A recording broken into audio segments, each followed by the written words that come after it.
Hey, welcome to Managerial Accounting, Accounting 212. This is the final section, I guess, if you want, of the three core classes in accounting. Um, we are going to definitely be switching gears from financial focus from Accounting 111 and 112 to a more managerial or internal accounting user perspective. Before I begin, though, I am showing off my collegiate DECA shirt. I wanted to remind you that joining DECA is something that any person pursuing any business degree will benefit from, particularly in management, marketing, and accounting. So if you are all interested in any of those sections, and especially if you don't even know what you want to do, I strongly encourage you to consider joining DECA for the reason is that we go through a lot of the different types of business oriented jobs, and you can actually test them out and see which one you like the most, and it'll help you in your career decision. I am the advisor for DECA, so I encourage you to get a hold of me and let's talk and get you joined up, and we'll see what we can do for you, okay? But please join Collegiate DECA. Consider doing that. We'd love to have you. All right. So this first chapter, 18, is going to be dealing with a lot of the basic and basic concepts of managerial accounting. We're going to be focusing primarily on those types of things that are going to be. We're going to build on this stuff. This is. I'm sorry. I'm really stumbling. This chapter is basically your accounting 111 chapters 2 through 4 for managerial accounting. We're going to be defining a lot of terms. We're going to be using a lot of technology, a lot of terminology, and we need to make sure we understand all this stuff as we move forward, okay? Basic managerial accounting is that we do a lot with non-financial and financial information. Unlike financial accounting, where we primarily focused on financial accounting, we're going to start focusing on a lot of things other than just financial accounting. What we use managerial for is planning on what we're going to be doing and then controlling what we plan to do. And then we're going to evaluate our strategy. And as we do that and as we control, we're going to evaluate things and start planning the future. It's this constant circle of life, I guess you could say. It's basically the circle of what we're going to be doing. It's going to be going through that. As we compare financial to managerial, we notice here that our focus is going to be, instead of financial accounting, we're going to be focusing on internal users such as management and executive employees.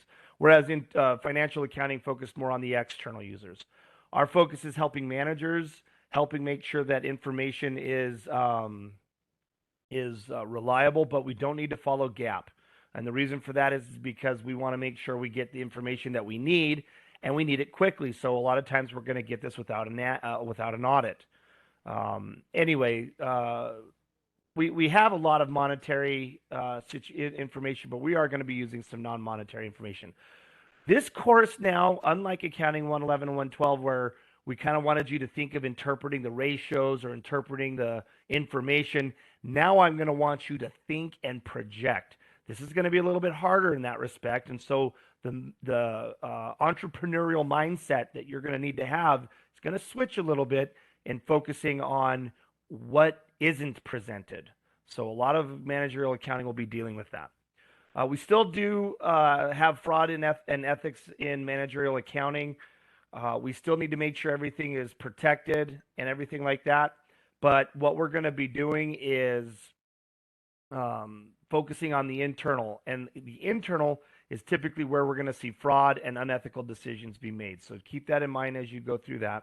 Here are some career paths you're welcome to pursue in this field. The main one that I can think of is managers, senior managers, divisions, controllers, comptrollers, treasurers, CFOs, things like that. Some of those can get there through the financial or managerial accounting, but managerial is going to be focusing a lot on controls and other things like that. So, but there's plenty of areas that you can go into with managerial accounting. All right, so we're going to be going through managerial costs. We have two different costs in this sense. Now, keep in mind, too, that all because something is a direct cost doesn't mean that it's not going to, that it follows a perfect straight line. into the other costs we're going to talk about. So a cost is either we're dealing with products, because that's what we're going to be focusing on in this course, is manufacturing. And direct costs are costs that are directly cost traceable to the product, whereas indirect costs cannot be. Here's some good examples of it. Direct costs, if you're making bicycles, are going to be the tires, the seats, the handlebars, the pedals, the chains, the brake system, those types of things. Indirect costs are going to be stuff that you're not going to be able to track directly to the product, such as factory accounting. Now, all indirect costs, these are all product costs. We'll get into that in a second. But these indirect costs have to still be attributed to building or making the product. You can't put in something that isn't indirectly related to that. So we're looking at stuff for the factory accounting, admin, rent, manager salary, light and heat, insurance, equipment depreciation, except if you're doing the units of production, at which point then you can directly trace it to the costs, and that would be a direct cost. But that's what we're going to do with that. Direct materials or any materials. Now these next three, or these next two, direct materials and direct labor, are your direct materials, okay? Or your direct costs, I should say. Direct materials are anything like I just gave you: tires, seats, frames, pedals, brakes, cables, all that stuff. Direct labor is the effort put in by employees to actually physically build whatever you're building. In this case, bicycles. It's the wages paid to the bike assembly worker, okay? And to some degree, the production manager too, for that product. If I'm the manager over this product and my guys are building it, then mine's going to be directly associated with that. However, you have this factory overhead. That's your indirect costs. Indirect labor, like maintenance workers or your factory overseer, that's going to be dealing with several different kinds of products. They are going to be your indirect labor. Indirect materials, listen, you can't trace a screw through the system. It's raw materials and stuff, but screws, nuts, staples, things that are used all over the place, you can't trace it, so we're going to call it indirect materials.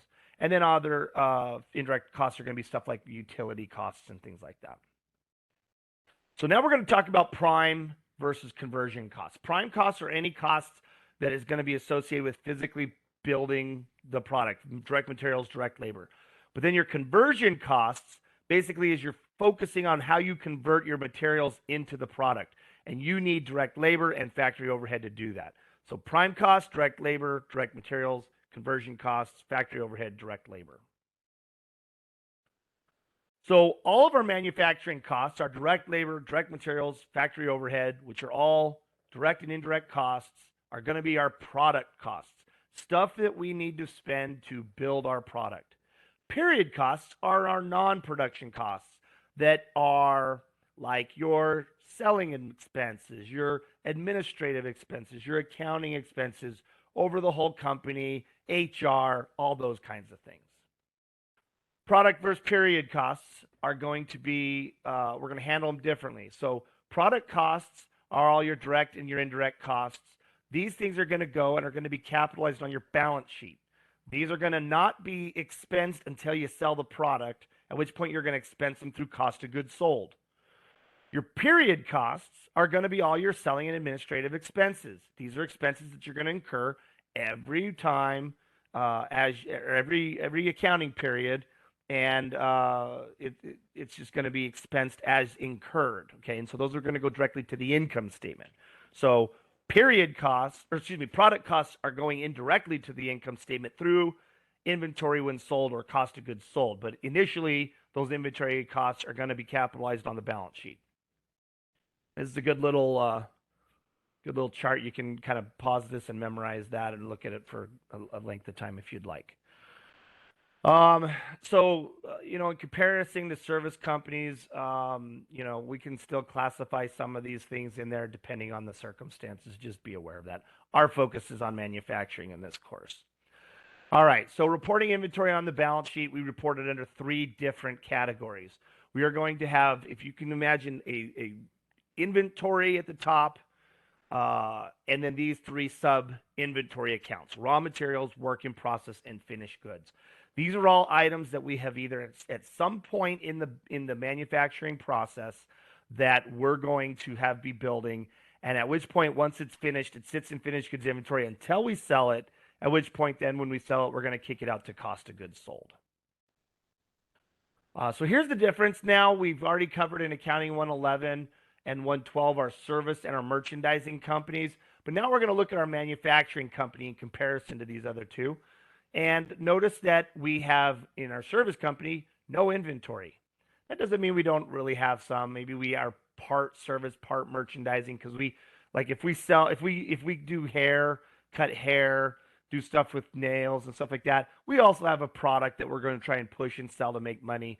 So we're just looking at this stuff as though these were purely just their type of areas. But our service company's not going to have any inventory. Merchandisers are going to have merchandise inventory as just that one line item.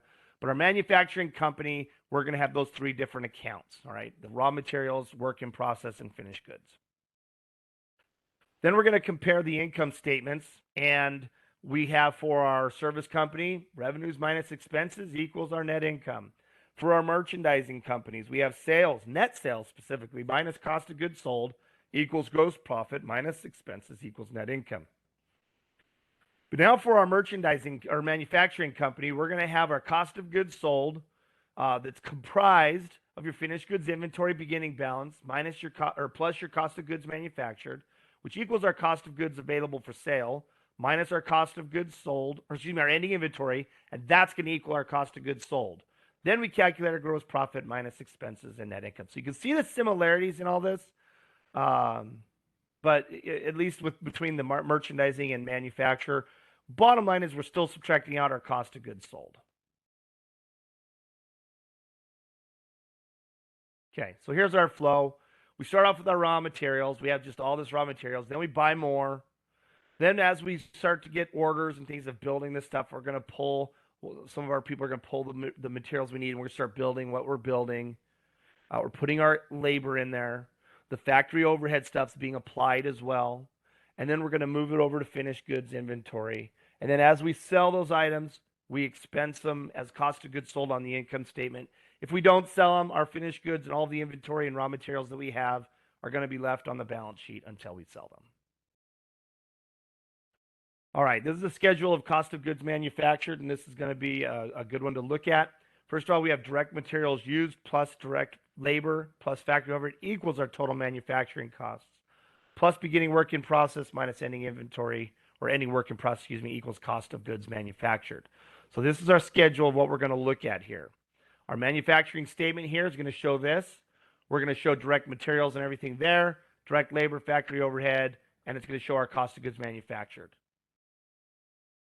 So cost of goods manufactured is basically showing how much it costs us to build everything that we have in our finished goods inventory.